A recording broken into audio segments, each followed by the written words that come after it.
What was the biggest reason Green Bay won this one? Him. Yes. It was Rodgers. Just when you thought that they had the game in hand, and all of a sudden Jimmy Garoppolo leads them back for a touchdown with 37 seconds to go, and I'm like, that's too much time. I said, and what happens, Skip, is that first play is what gives you the confidence. And you see what happened with Green Bay. They ran the override to Davante Adams, and somehow he got in. He got a little deeper than what Fred Warner was able to sink to, and that got to put him at midfield. So now, with 10 seconds only ran off the clock, we're at midfield. All we need is another 15 yards, and we got a 50-yard field goal. And I'm sitting pretty. I'm liking where I am, Skip, if I can get a 50-yard field goal with Crosby. But I thought Aaron Rodgers threw the ball exceptionally well. Their running game, they ran the ball 25 times for 100 yards. A lot of their running game in the West Coast system comes down, if you see Davante Adams, he'll catch a flat route with 2 blockers in front of him. He'll get 3, 4, 5 yards. That's their run game also. But I thought when Aaron Rodgers needed to be fantastic, and he needed to be fantastic with 37 seconds on the clock, because I know somebody was going to come in here and say Aaron Rodgers not that guy. If that had been Tom Brady. But guess what? We ain't got to worry about that. I ain't got to worry about hearing you say what Tom Brady would have done, because he didn't do what you thought he was going to do. My guy did. Who's your guy? I don't know. I got a bunch of guys. I got a bunch of guys. I got my homeboy. He didn't do too much yesterday. I got Rodgers. I got Matthew Stafford. I thought you were down on Aaron Rodgers. You said you're off his bandwagon. No. Oh. I say I'm tired of his bull jive doing all this talking. Okay. But, Skip, I was never one of these guys that overreacted. You understand. You've been around the game. You know great players have bad games, especially at that position. How in the hell a guy win MVP one year, and then the first game of the next season next year, he stepped off a cliff? I'm like, come on, guys. The guy had a bad game. There ain't nowhere ifs, ands, or buts about that. He played terrible against the Saints opening day in Jacksonville. You weren't impressed with him against Detroit the other day. No. By far, this was the most. San Francisco is a talented defense. Now, they've lost some of their DBs, but that front 4, that front 7 can get after you, Skip. And they did a great job. I mean, they got him a couple of times. They sacked him one time, pressured him a little bit. But what he was able to do to get the ball off so quick, he started the game, 16 straight completion? He was 16 of 18 on throws under 2.5 seconds, which was to neutralize that rush, Skip. I can't hold on to the ball and let those guys get after me. Matt LaFleur did a great job of coming up with a game plan, says, Aaron, we need you to get the ball out of your hand quick to slow this pass rush down. But he liked to make a fatal mistake, Skip. Now, what I couldn't understand, and I tweeted this, so you mean to tell me in the NFC Championship game, 4th and goal from the 8, you won't go for it. But 4th and goal, the 3rd game of the season, you want to go for it. You better take the 3 points, and they like to come back to haunt him. But I thought Aaron Rodgers played sensational last night. Skip, and you know what? I don't know how you feel about this, but I thought the officiating in the game was terrible. Because they called one on Green Bay, the guy's falling down, and the Green Bay DB didn't even touch him. And they called pass interference. I agree. They got like 3 or 4 of those, and then that hit to Davante Adams. That was helmet to helmet. Sure. I don't care what anybody said. I don't care. That's good hard football. Back judge out of position. That should have been 15 yards, and Davante Adams shouldn't have been back in that ball game. Ain't no way you take a shot like that and 2 plays later. Well, if he wouldn't have been back in the ball game, you would have lost. They would have, but Skip, but what they say about the concussions, knowing what we know now, you must protect the player from themselves. Of course, everybody wants to go back in the game. I've been in situations, man. I need to get back in there.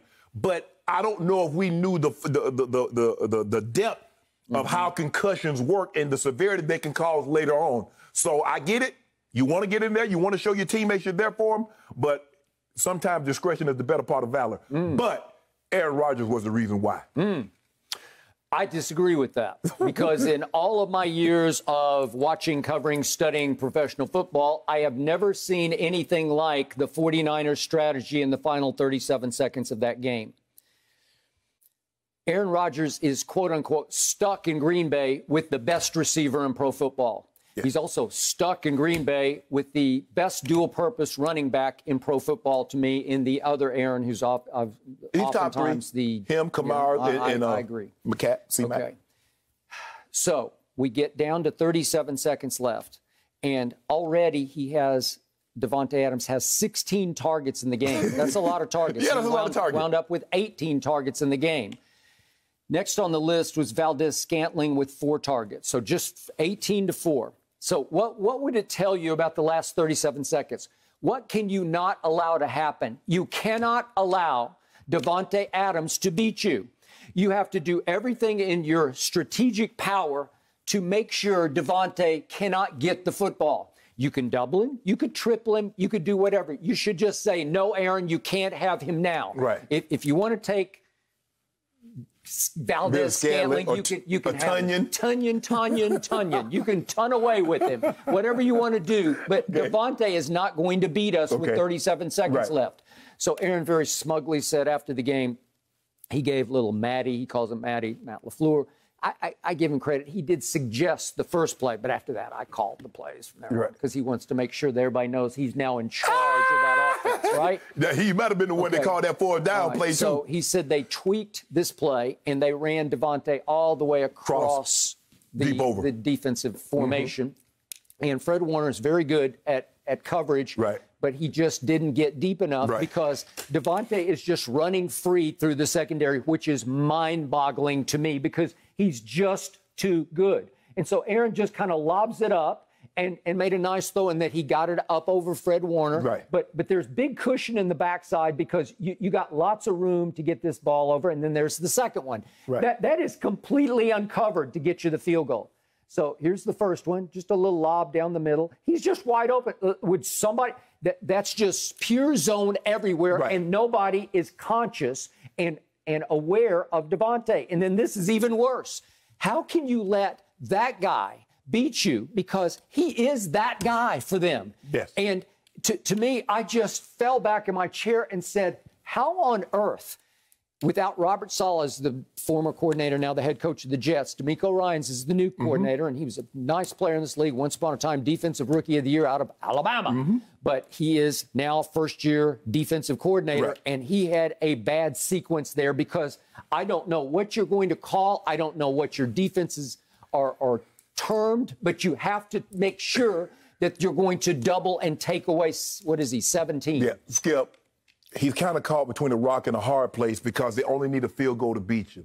If you play man and Davante or one of these guys get behind you, they're going to ask, why you playing man? Why did you zone it off? You play zone, and then you allow Davante or one of these guys to get a crease.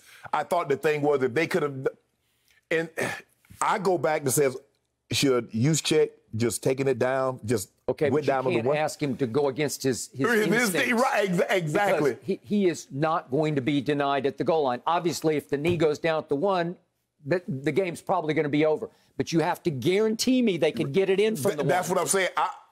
I'm guaranteed a touchdown now or possibly not getting it in. But it's a different, Skip. If you're up by one, say you're up by one, you do that. Make them burn their timeouts, so forth and so on. But in a situation like this, Skip, when you get a 25-yard chunk play, you're at the 25-yard line. You get one chunk play, Skip, guess what?